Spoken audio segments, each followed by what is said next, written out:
Here to actually, this is your opportunity to hear from some of from our leaders at the university. This is going to be a session, very enlightening conversation with our Provost and Senior Vice President at Interim, Genco, and a number of our deans. So I'm going to pass it on over to you now, Caroline, to take it away. Welcome, everyone. I'm Caroline Genco. I'm the Provost and Senior Vice President at Interim at Tufts. I'm thrilled to be with you here this afternoon. I have to tell you, I'm jealous. I don't have any kids in college anymore. So I was walking over from my office here and saw you all together with your kids, and it just got a little sad since I haven't seen my kids in a while. So anyway, welcome. I'm thrilled to have you here this afternoon. This afternoon, I thought what we wanted to do was to share a little bit with you all who we are, what our background is, what we do every day here at Tufts, and then open it up to questions from all of you. Welcome any questions you might have for us. So just a little background about myself. I've been at Tufts since 2015. I am a professor in the Department of Immunology in the School of Medicine. I have a research lab there. I train graduate students there. My area of research is infectious diseases and how infectious agents induce inflammatory responses, kind of a topic, a very popular topic these days.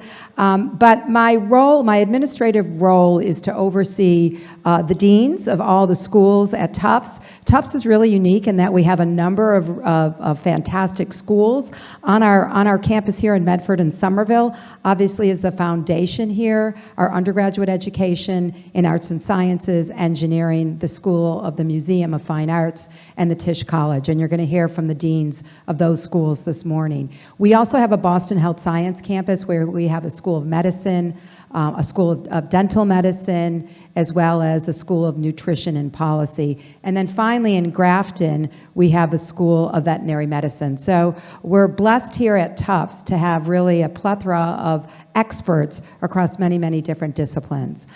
So I'm going to turn it over to my colleagues here who are going to introduce themselves to you, and then I'm going to engage them in a series of questions. So I'm going to turn it over right now to Jim. Want to introduce yourself?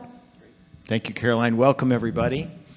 My name is Jim Glaser. I am the Dean of the School of Arts and Sciences. I am also a faculty member in the Department of Political Science, where I study and teach American politics and political behavior. Thank you. Wow. The thing about being a political scientist is people always say, it's such an interesting time to be a political scientist, and that's always true. I am also a parent of two Tufts alums. My daughter graduated in 2014, my son in 2017. They both got liberal arts degrees. They're both out in the world doing really well and doing good. And I'm super proud of them, and they had very rich experiences here at Tufts that prepared them for their careers. My son's in architecture school, so he's not in his career yet, but we see it on the horizon. And they both made such great friends here. Their networks, their people are all from their time at Tufts and continue to be from their time at Tufts. I actually continue to teach one course a year while deaning. I'm teaching a course right now on leadership, negotiation, and compromise. I hope that I lead a little bit, but I'm certainly negotiating and compromising all of the time in my role as dean. And I'll just finish by saying I've been at Tufts since 1991. I came here from the University of California, Berkeley, where I got my PhD. And I promised my wife we would only be in New England for 3 or 4 years, and we'd go back to California. I promised, and yada, yada, yada. We're still here. I've been a dean since 2003, and I've been the Dean of Arts and Sciences since 2014. Hi, I'm Dayna Cunningham. I'm the Dean of the Tisch College of Civic Life. I'm a civil rights lawyer by training, and I have been the dean at Tisch since last year. It's been about 18 months. So I'm new here and so excited to be here. My sister, my nephew, and my son's girlfriend are all jumbos, and they can't believe it took me so long to figure out how great it is to be a jumbo. So now I'm the biggest jumbo in the group. So Tisch is a pretty unique school in that we have kind of fingers across the whole campus and joint faculty appointments, but we do not have our own faculty per se. And we are very focused on student-centered programs and student-driven research. So I can talk more about that in a little bit. So before coming to Tufts, I was at MIT and I ran a planning and development lab at MIT that really prepared me for this role at Tisch, which is very focused on the connection between community, students, faculty, knowledge creation throughout that ecosystem. And I'll talk more about that in a bit.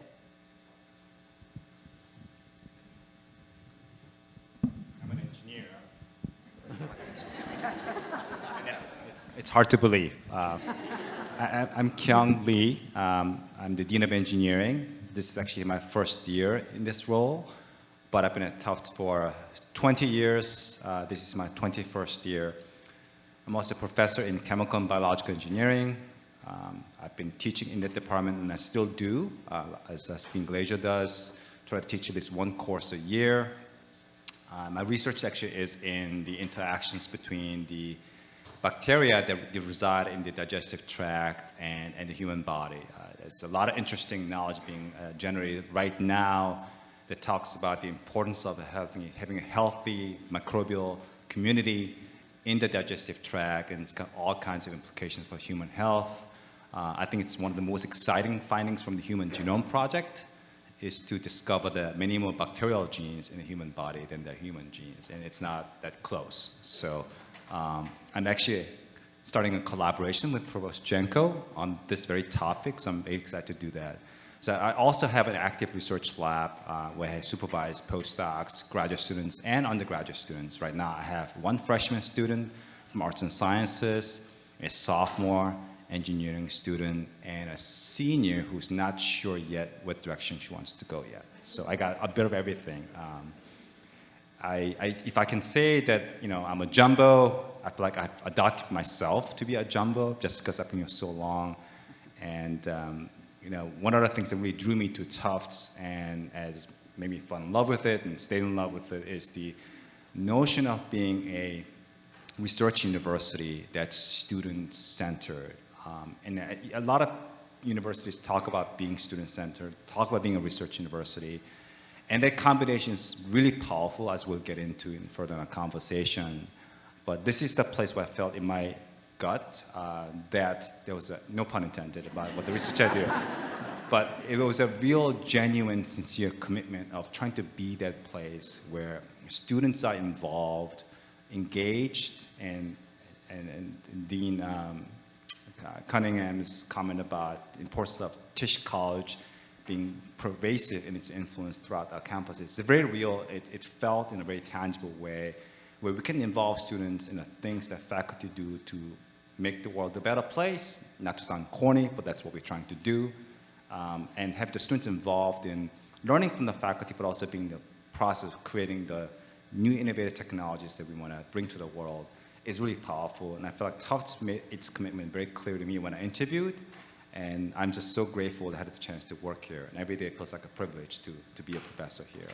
So it's been a great, wonderful home. I'm an adopted jumbo. Hi, everybody. I have no jumbo kids yet. My daughter's 8 years old, so maybe future jumbo. My name is Nate Harrison. I am the Dean ad interim at the School of the Museum of Fine Arts. I have been at the school at SMFA since 2009. So I don't know if people know this, maybe some do, some don't, but SMFA was its sort of own freestanding art school, and then entered into a relationship with Tufts in 2016 or right around there. So I've been at the school since before that time. I can talk about that maybe a little bit later, but let me just say that I'm from Michigan originally. I did my BFA at the University of Michigan. concentrating in photography. Go blue. Sorry. And then I went to the California Institute of the Arts, where I did my master's. And then I subsequently went to University of California, San Diego for my PhD. I mention this only to say that I've been around various types of art schools for many, many years, and I'm really not exaggerating when I say that the SMFA is a truly sort of unique kind of school that sort of grabs the best of all of the worlds of those schools that I've attended. And it's allowed me to do things such as teach a course. First of all, maybe I should say that one of the things that I'm really proud about SMFA is that we really encourage our faculty to teach towards their strengths and their passions, and not just, here, teach from the syllabus kind of thing. And so one of the courses that I feel so lucky to teach is a class about the intersection of contemporary art and intellectual property law. And we deal a lot with the ownership and authorship of images, which, if any of you are on things like social media, is a huge, huge topic. So that's just one example. And so I'm really excited about you all experiencing some of this. Thank you. Thanks, everyone. I'm going to now turn to the deans and ask them all to give us a bit of a vision for their schools. Many of them have thought long and hard about where we want to go in the future and are quite visionary. And so I thought it'd be fantastic for each of them to share with you all their vision for each of their respective schools. So I'll start with Dean Glaser.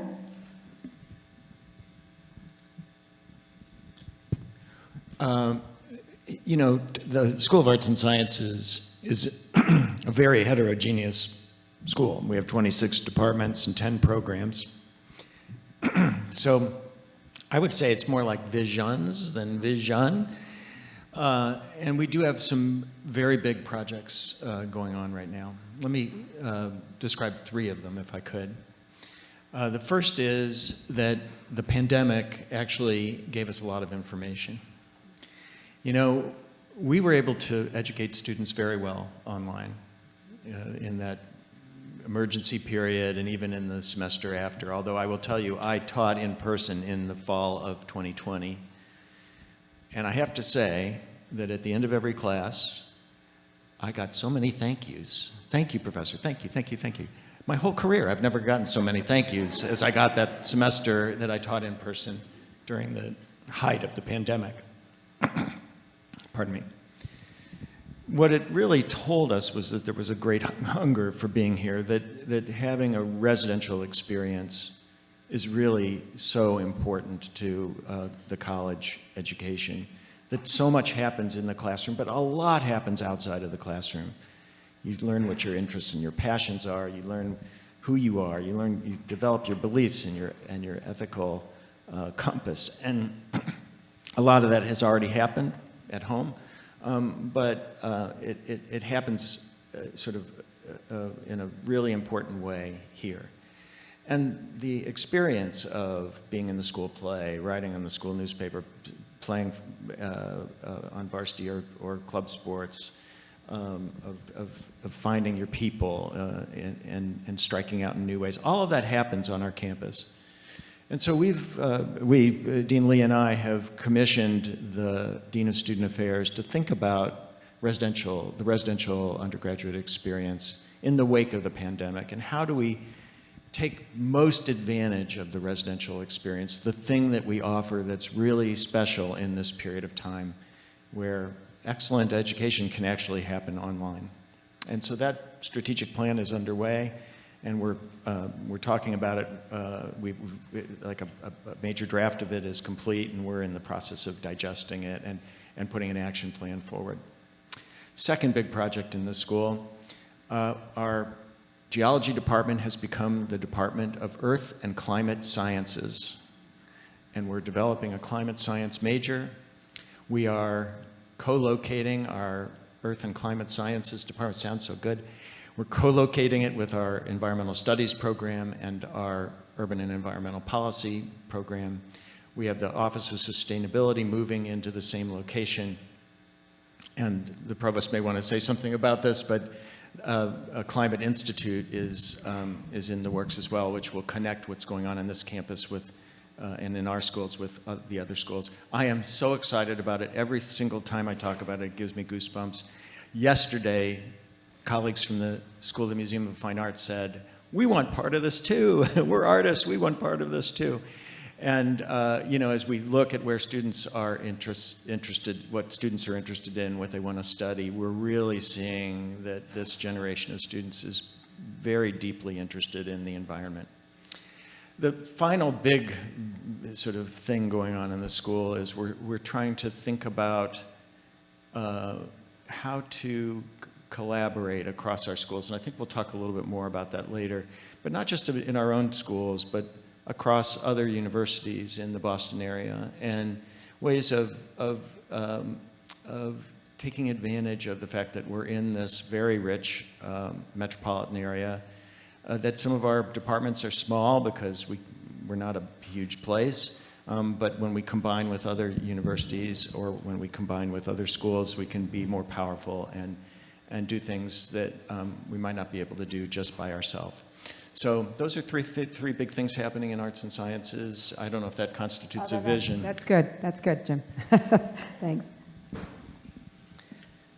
So for Tisch College, we're starting a strategic planning process. And the big question that we are asking ourselves is, in this moment where democracy really is at risk, and at least a majority of Americans on both sides of the aisle think so, what is ours to do? And so we've defined what we call a North Star, which is an aspirational direction that will guide our strategic planning process. And that is building robust and inclusive democracy for an emerging multiracial society. And there's a global component to that too, which is increasingly the world's populations are bumping up against each other. And with increased risk and increased dynamism in the world, we need to know how to govern ourselves productively across difference. So that's the thrust of where Tisch plans to go. What are the skills? And I should say, by the way, our students, your children are already living in this world. I mean, you can just look out in any classroom and you can see the diversity of our student body. I believe it's the most diverse student body we've ever had. So they're living in this world already. We have to catch up with them. And the question is, what are the skills and tools, what are the experiences that they need to have to prepare themselves for leadership and citizenship in this world? And for us, that means collaborating across the schools to embed this idea of citizen engineer, citizen poet, citizen sculptor, citizen veterinarian, that to be in the world now, you need to be actively engaged in the world as a member of the world in a particular way. It also means supporting student field-based experience. And this is kind of the other part of a residential education, is that you want to be here with your classmates, developing, what was it you said, the ethical compass. You also want to be out in the world, really understanding what is moving through the world, and then bringing that back to the campus, connecting the practical experience you're having in the field with your classroom learning. So that is the vision for Tisch.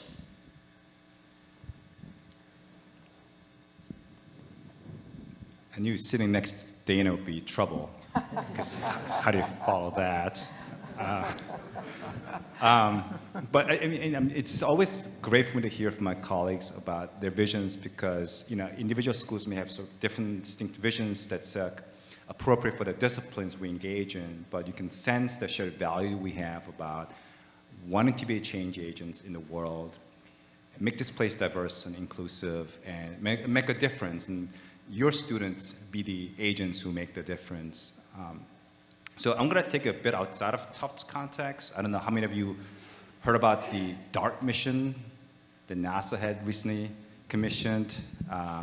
It was basically take the idea from the movie Armageddon, and we all dating ourselves by knowing what the movie was. It was the idea that we could somehow save the planet from certain doom because a giant piece of rock's going to crash into the planet by sending engineers up to this asteroid in a spacecraft, drilling a hole and blowing it up.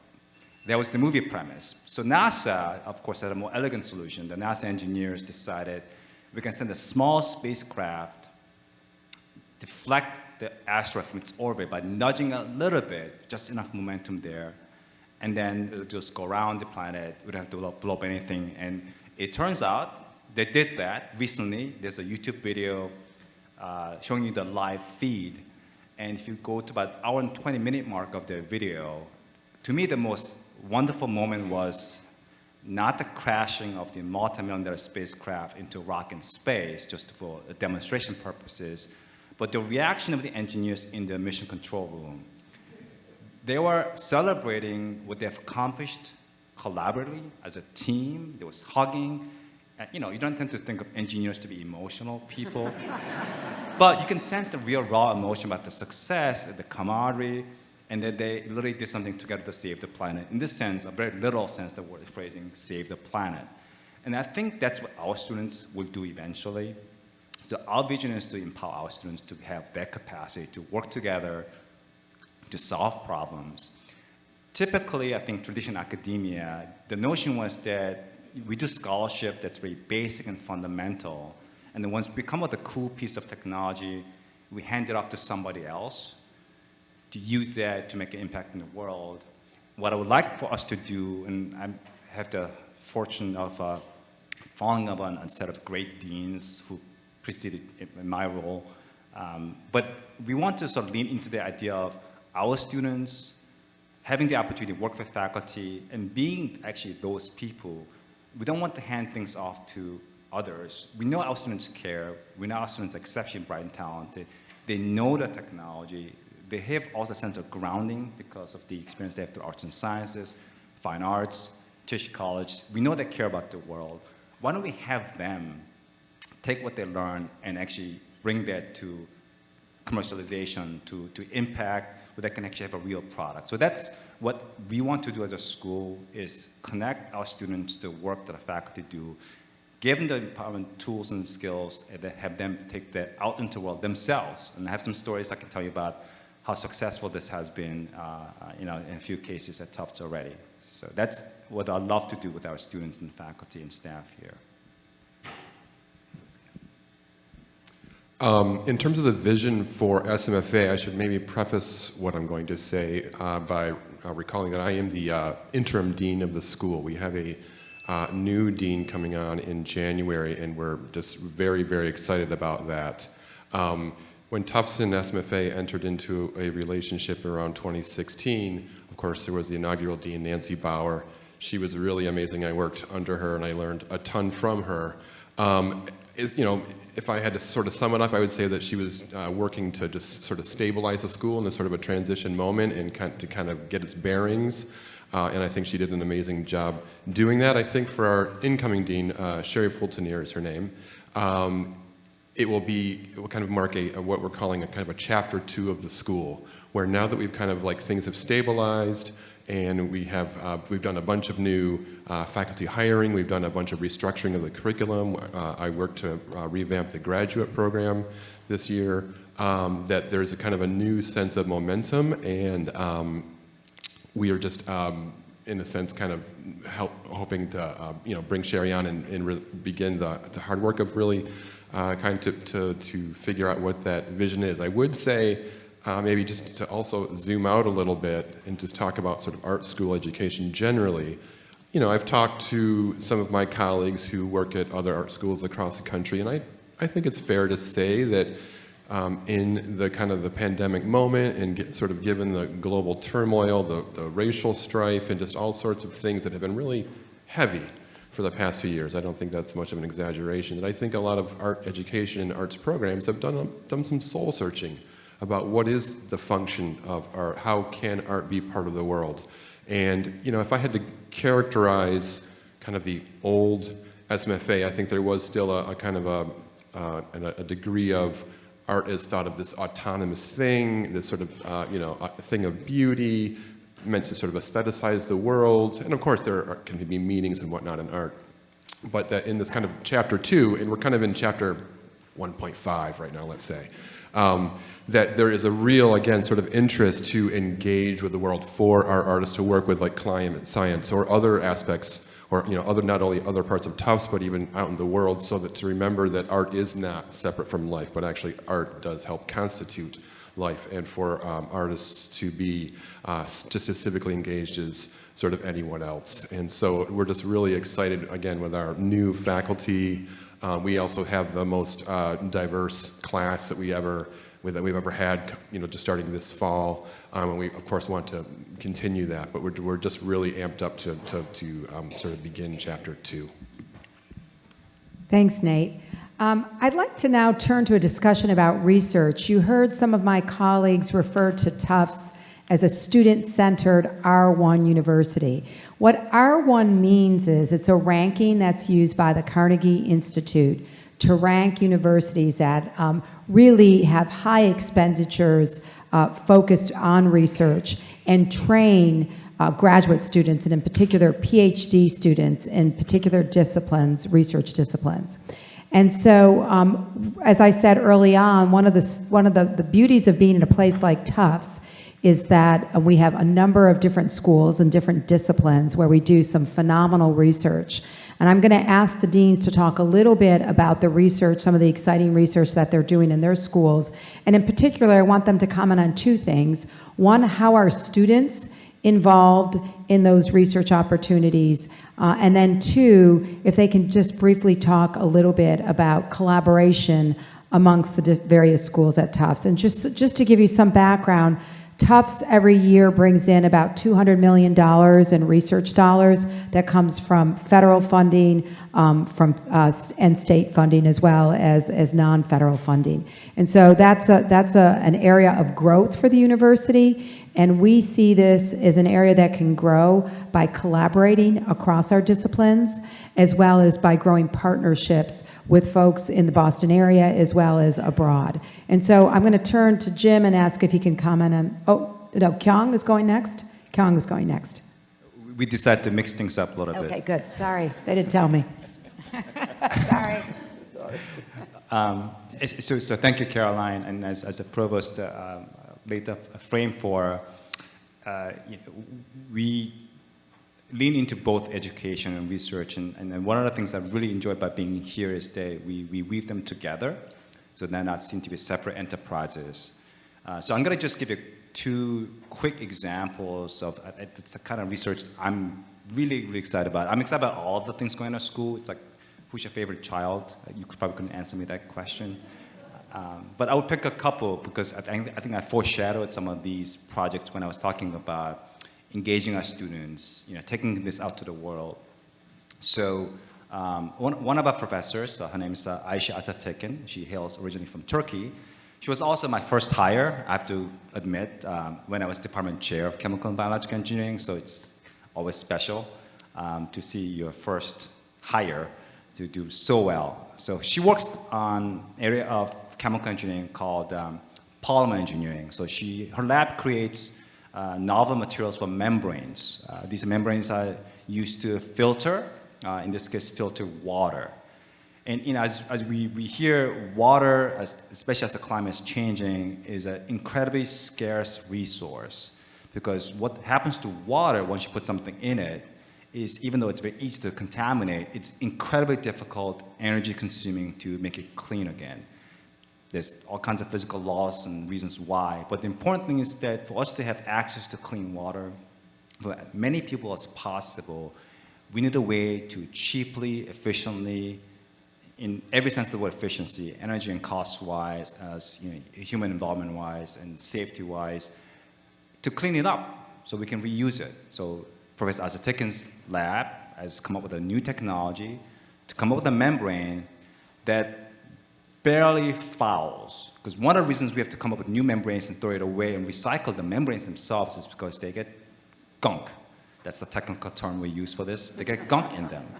You know, because especially if the dirtier the source water you have to filter, the easier it is for it to get dirtier and foul, and you have to throw it away and do it again. So she came up with this technology that prevents that, which included student research, including undergraduate students. One of those students, Alex, stayed at Tufts to do a master's in innovation management, which is offered through the Tufts Gordon Institute.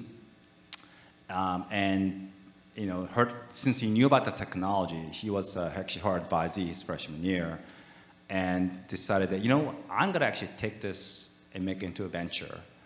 I'm happy to tell you that about a month ago, I heard they closed on the Series A financing, about $36 million or so. So it's maybe 5 or 6 years old, they actually have a product that sells, they have positive revenue stream, and they're getting great buzz. I got a tweet from an alum from the West Coast saying we had a VC meeting and we're talking about Zvitaco, and that's the name of the company. It's just really exciting to see that a Tufts professor created new technology that has this potential of positive impact in terms of how we use a scarce resource. Our students take it and bring it to the world. So that's one of the research projects I'm really, really excited about. The second one I'll quickly mention, which then talks about the collaborations we do across a different school, is another new moonshot venture by one of our star faculty members, Professor David Kaplan. It's lab-grown meat protein is his new big project where, you know, could we really mitigate some of the negative impacts of the way we do big agriculture, you know, the way you raise cattle. It's inhumane. It causes a lot of pollution. It causes a lot of emission of greenhouse gases. Could we make a dent in that, become another more sustainable way of us to have meat that you can consume as food? So this research involves a veterinary school. This research involves our college in arts and sciences, Barry Trimmer. It really involves a nutrition school also is involved, because again, the shared vision of having positive social impact. Of course, there's a lot of cool technology in terms of how do you actually grow meat in a laboratory. But that's another example of a sort of a groundbreaking idea, involves students, involves collaborations, and again, speaks to ethos at Tufts. So there's a couple of examples of research going in the School of Engineering I'm just really, really proud of. Now, I don't know who goes next. I go next. Dayna. So Tisch really focuses on applied research. And so we are the foremost experts in the country on youth engagement and college student engagement.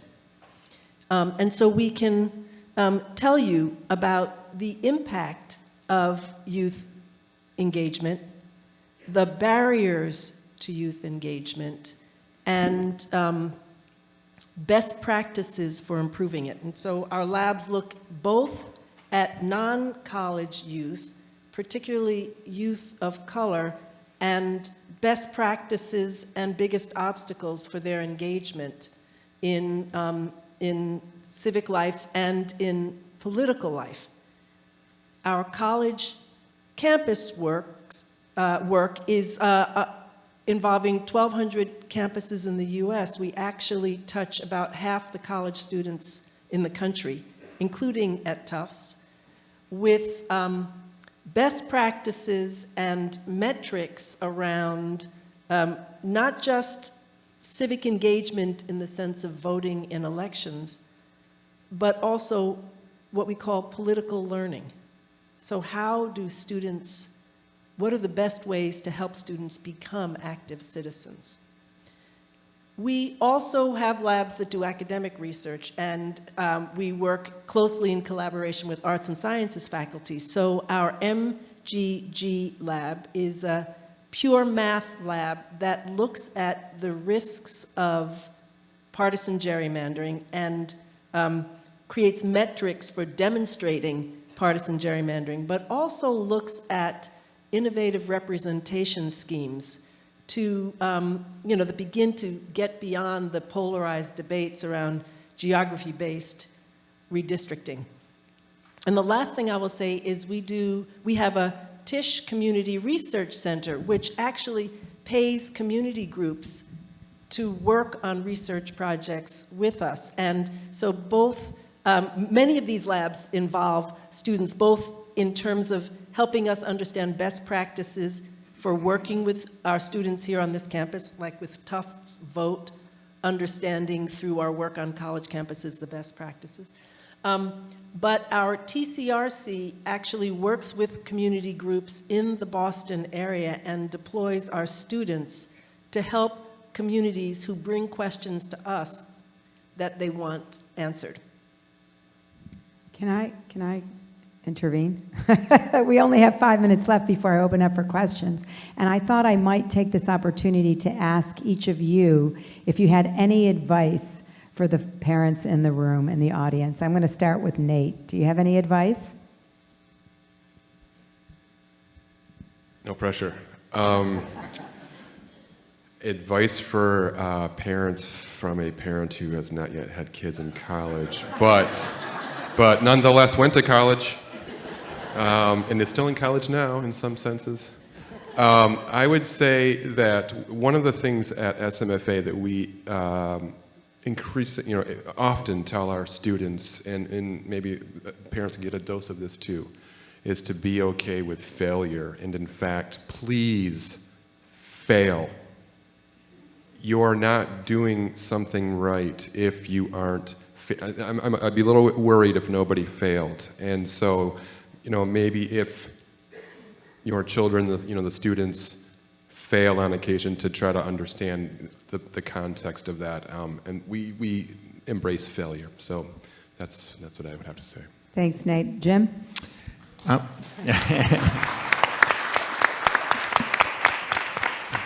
I'm going to pick up on that theme. Okay.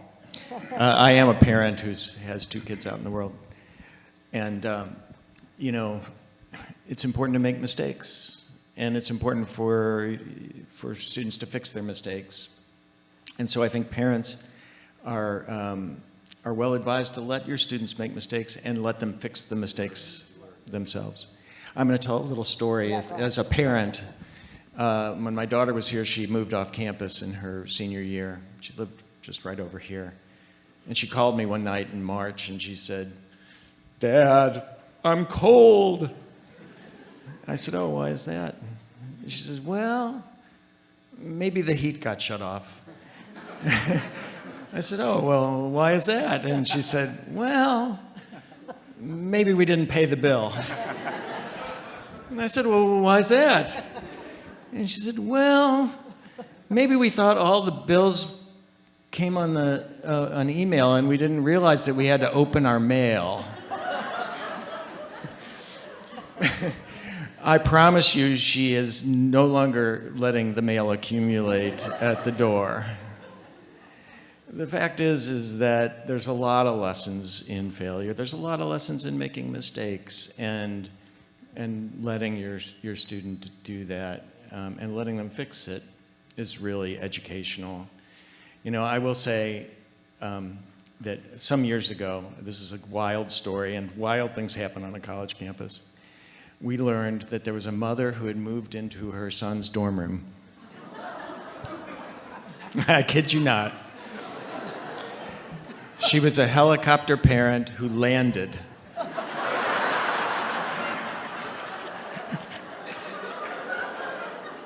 My advice to you is don't do that.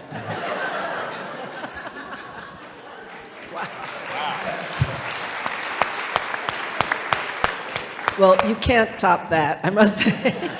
I would say, and this might be a reflection of a regret that I have myself from my college days, I would advise your students to make community everywhere they can on this campus. This is such a rich place for community, and there are distinct communities. I'm not creating a kind of a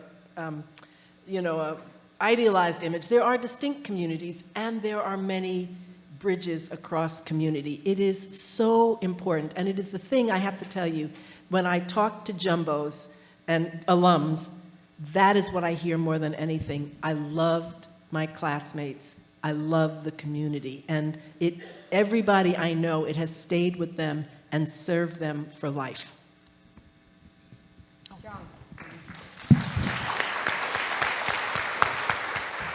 So I actually have an older son who's a sophomore in college, and I can tell you a bit about my conversations with him his first year in college. It's not that far away, which was sort of part of the challenge, because when he first got there, he felt like, I want to come home every other weekend.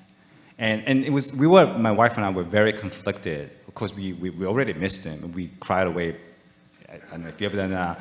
I will admit that, we cried on the way home after we dropped him off. I think this is something because it was sort of end of an era for us where we felt like he's moving on to sort of another stage of his life.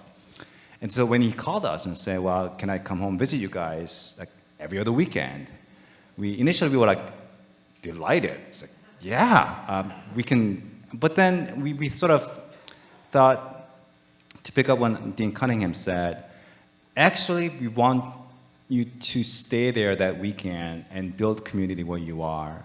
Because I think it's really important for your development to feel like you have a home in your college. You have relationships not just with the roommates, but with the community around your college campus. Get involved, get to know the place, start to love Providence, Rhode Island, and feel like that's also part of your home. And that was advice we very conflictedly gave to our own child, because we loved seeing him, of course, as often as we could. But I felt like it was important for him to have that opportunity to connect to the community where he is at. So that'd be my advice to you, is I know it's hard, because you want to see your children as often as you can, but give them the freedom to explore the new environment and feel like they have a sense of belonging there. Because they will always have a home in your home, no matter how far and how long they've been gone. So that'd be my advice to you as a new college parent. Thanks, John. So, thank you for listening to us. I want to now open it up for questions. Any of us are happy to take questions. And we have a mic. If you could just introduce yourself too, that'd be great. Thank you. Hi, I'm Lloyd Zuckerberg. My son is Toby. He's a freshman, and I'm a graduate of the class of 1984. It was a great class. I hope that's what the applause is for. And Dayna, as you well know, my best friends in the world are from here, and we're all running around the world celebrating our 60th birthdays this year, which has been great fun. It feels to me like there's more talk about catering, planning things, building things around what students want.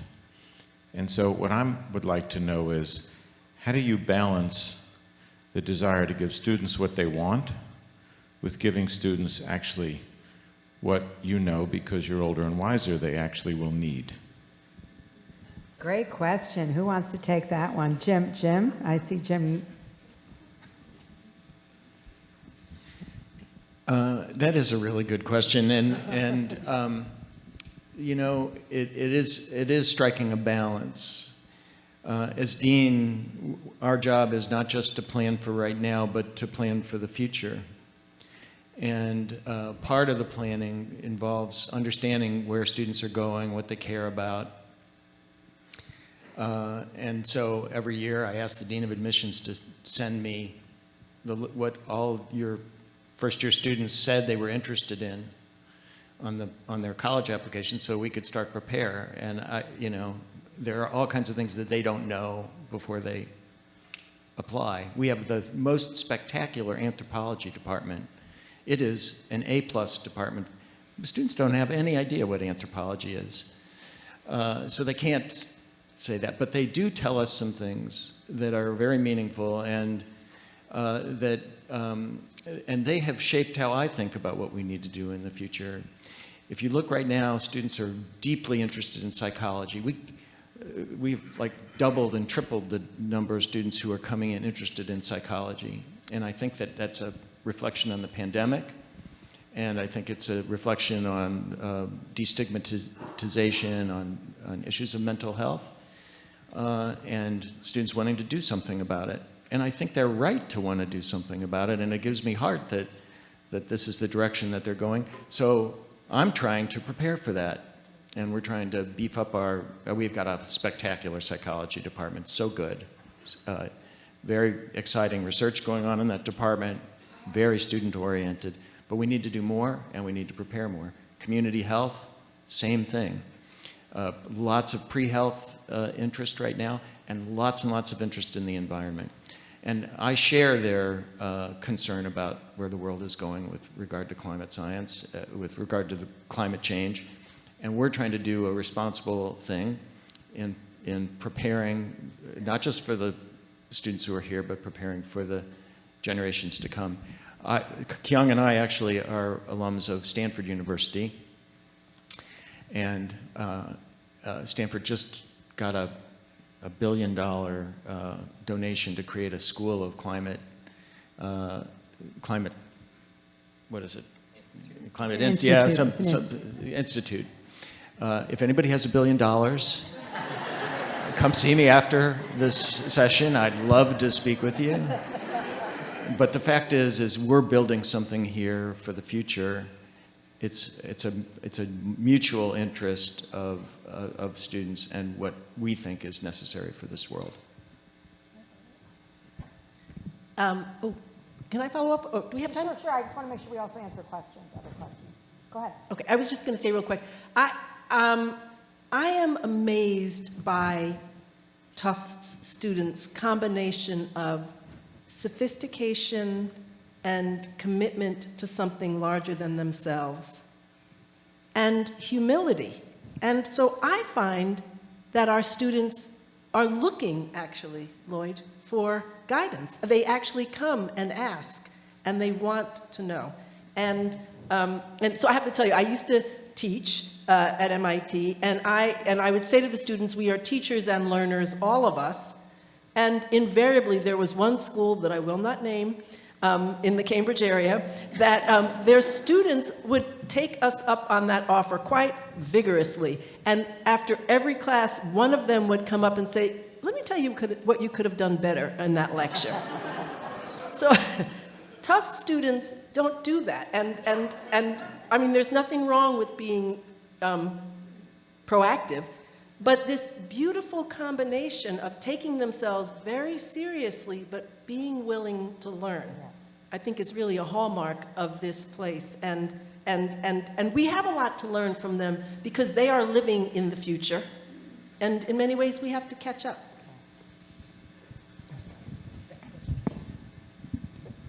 Hi, my name is Lori. It's my husband Jake. Our daughter Lexi is a freshman here. And I don't have so much a question as I just wanted to, first off, on behalf of Jake and I, thank you so much. We both believe so strongly in education. We're so excited that Lexi is here. But I also wanted to share with you specifically about the civic feel of the community. One of the things that made Lexi want to go here is one of the alumni described to her that being at Tufts was like a warm hug. Mm-hmm. And that was ultimately why she came here, was because of the community that you all produce for the children. And so thank you again. Thank you. I just have to tell you, it's a great place to work. We have some fantastic colleagues. We really are a community, a very, very tight-knit community. It's a fantastic place to be.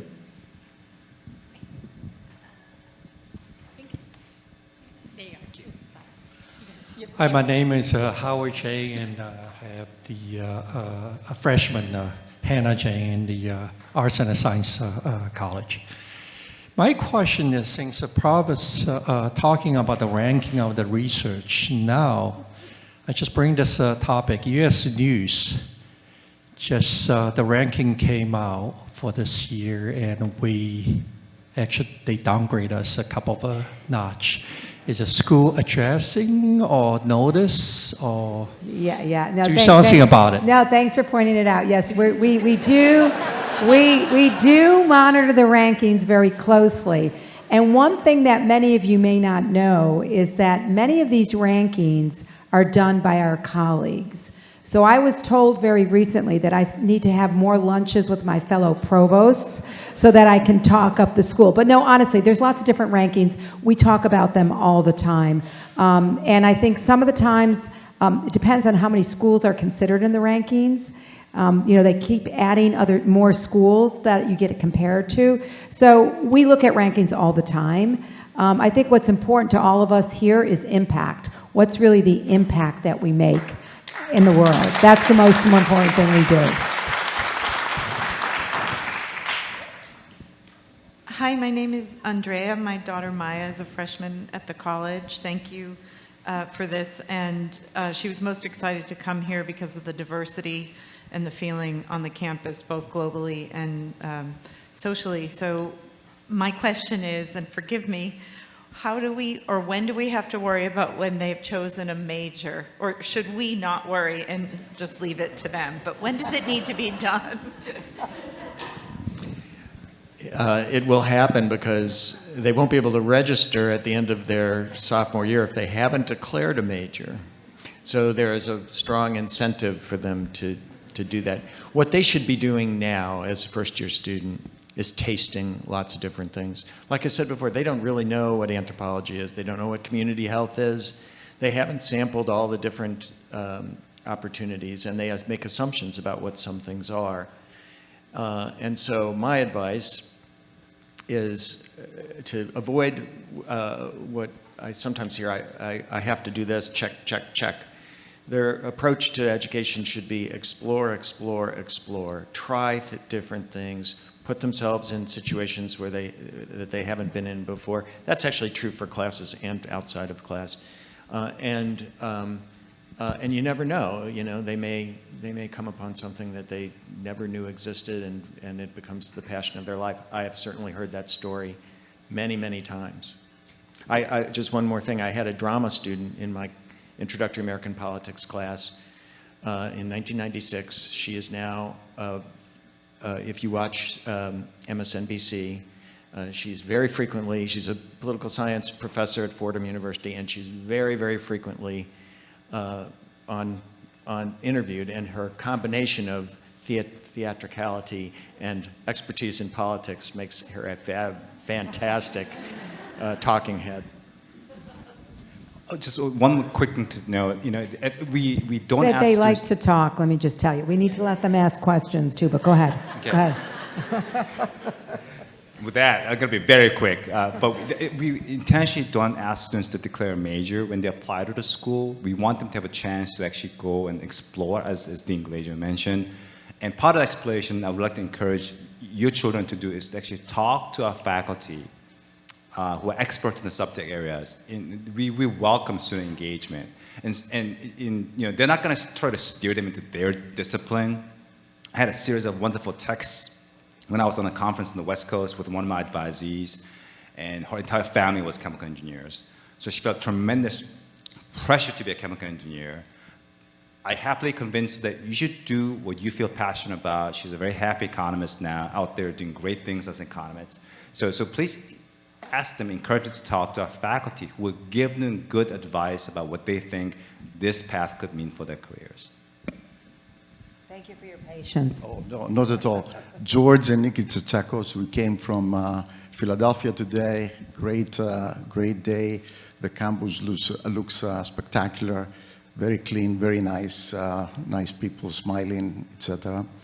And we are very thankful for your contributions and your supporting the educational initiatives that you described so nicely.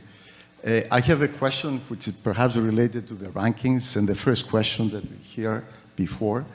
And this has to do with constructively positive about the enrollments of the university.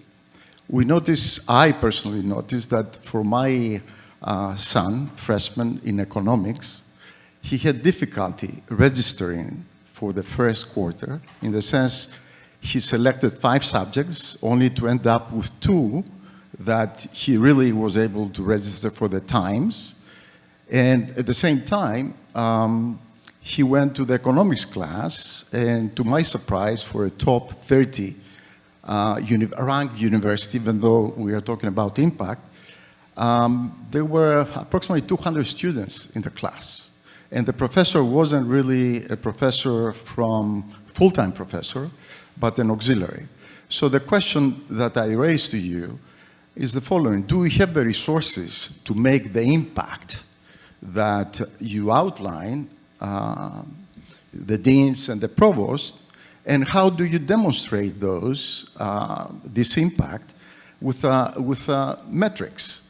And to what extent you have enough faculty to offer the sessions required for the students to adjust their schedule the right way, and to what extent there is education which is not for the masses, because all of us, we pay tuition, and I'm not negative, I'm positive, we know that, in a way that the educational experience is also really top of the line that reflects the rankings of the university.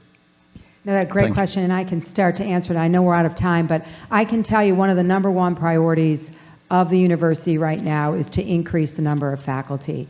We are an extremely competitive market. I just want to make that perfectly clear, specifically in the Boston area.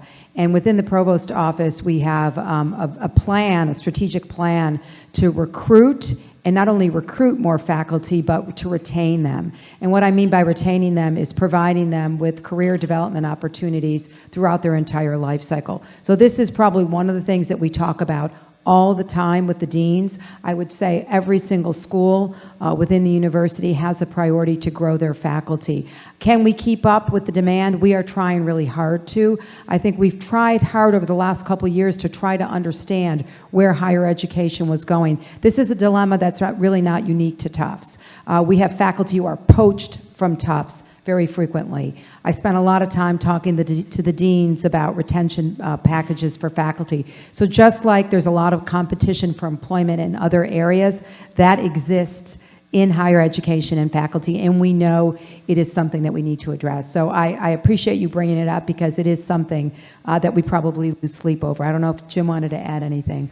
I would just add that registration into classes gets easier as they proceed through the years. As they move up in the majors.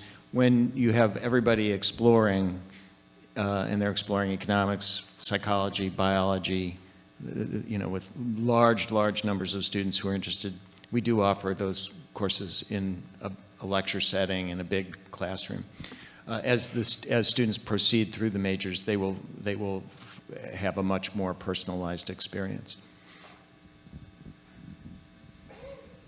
Gina, are we done? Yeah, I'm just looking at the boss over here. No, thank you so much. How excited are you that these are the leaders of our university? Thank you, thank you, thank you.